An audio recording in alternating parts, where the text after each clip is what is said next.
Ladies and gentlemen, a few days ago, I did a video on this platform why America stopped Raila Odinga from becoming the president of the Republic of Kenya in 2022.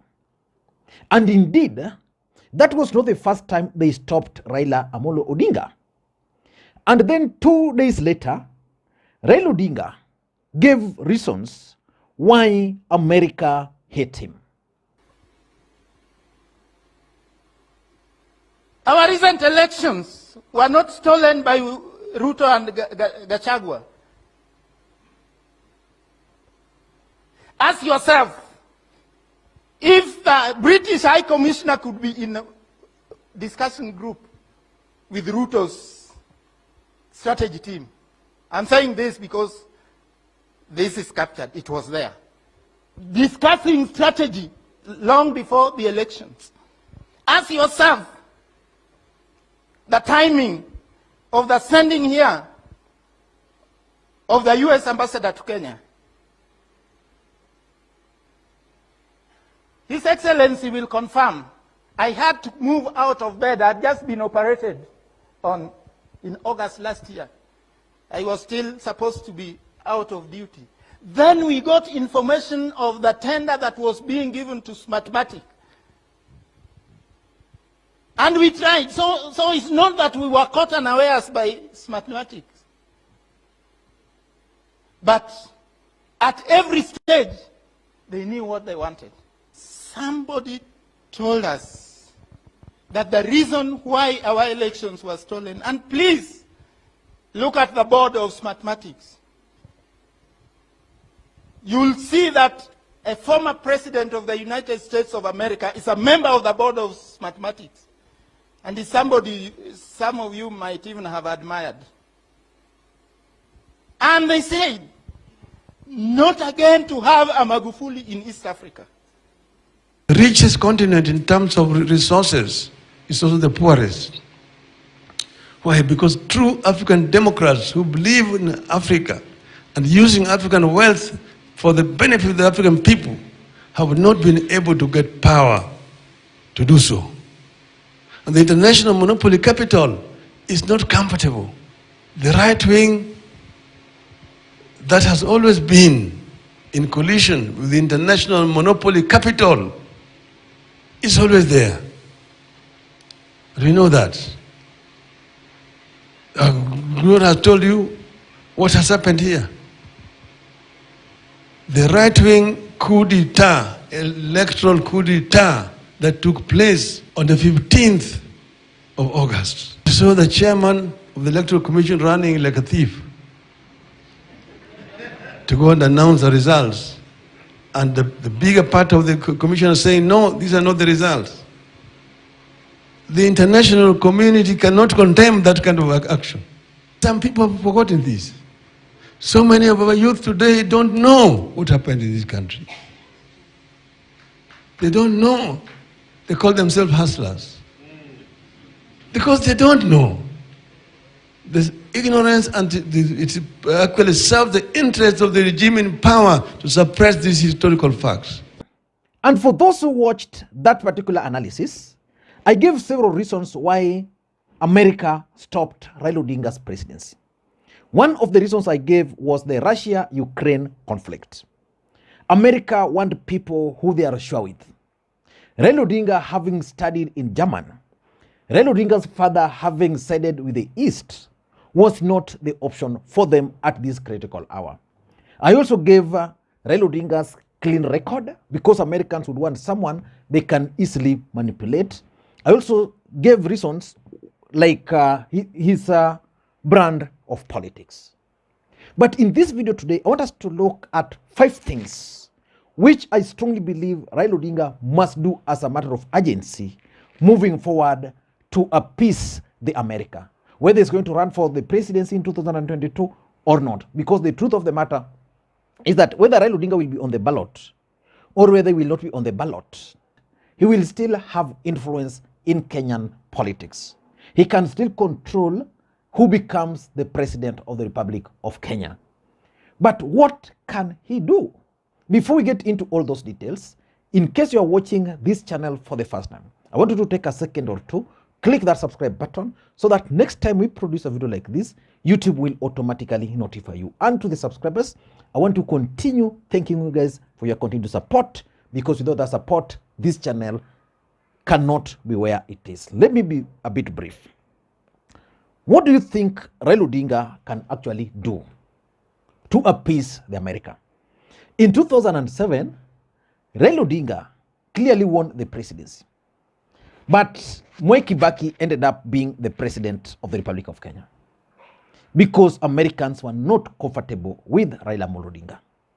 For those who follow the politics of this country, immediately after the 2017 election, America really piled pressure on Raila Odinga to accept Uhuru Kenyatta as the president of the Republic of Kenya.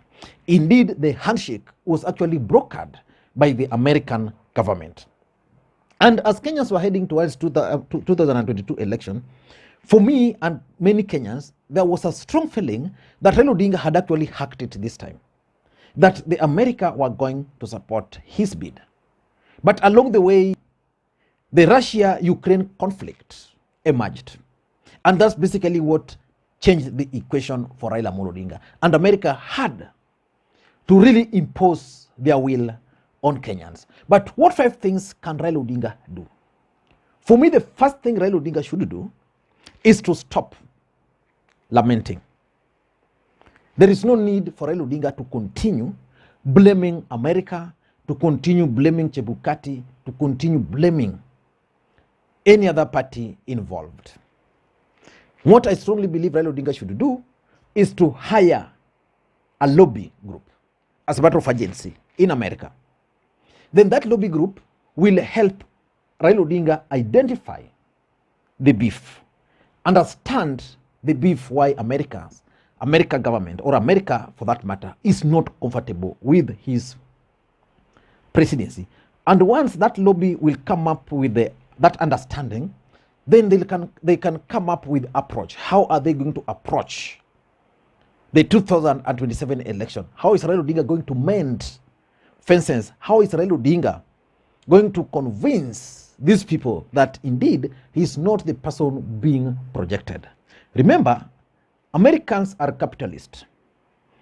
Raila Odinga and the father were actually socialists. But the truth of the matter is that along the way, Raila Odinga also became a capitalist. But that has not changed the perception of Americans towards him. So the lobby will actually help Raila Odinga understand the beef. And maybe you might believe that being a capitalist, that's why they don't want him.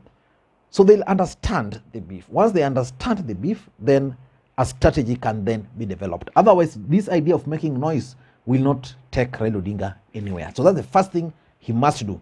I know even on this channel, there are so many people who can do the job if they are asked to do that. Because I know so many people who can help Raila Odinga in doing that. Number 2, Raila Odinga must also start thinking local and assemble top diplomats, people with experience in diplomacy in this country, people who are good at PR, people who can manage propaganda, people who can actually command respect.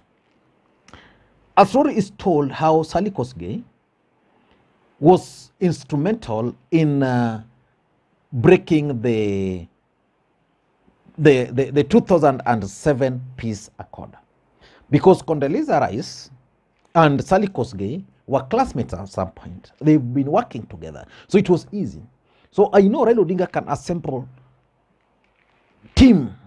local team here, and maybe continental team in Africa, people who can really help him manage diplomacy, because that's what Raila Odinga is lacking.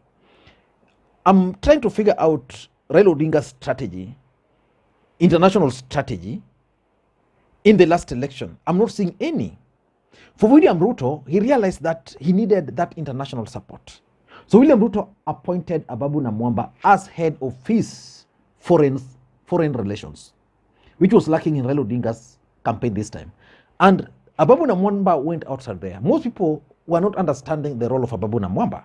Ababu Namwamba actually worked very closely with lobby groups in America, in the UK, in Europe. And that's why these people were able to embrace Ruto at the expense of Raila Amolo Odinga. Raila Odinga can do the same. He can assemble a good team here, and that team will advise him on where is wrong, where is right, what he needs to do. Then that team can be escalated to Africa level, because, I mean, from Africa it can be now global. The truth is Raila Odinga has serious international connections. And I don't understand why still he cannot persuade the superpowers that is the right person. So that's the second thing he must do. The third thing Raila Odinga must do is to accept to be a conformist. What does that mean? Raila Odinga must accept to be a puppet. Without accepting to be a puppet of the West, forget. The West wants someone who can be their puppet. You can change along the way. He can change along the way. Although the problem is now at his age, his history, this guy already know that this guy is a person who has a stand. For example, when it comes to LGBTQ, Raila Odinga can easily give his stand there. William Ruto was able to take some neutral positions when he's asked certain questions.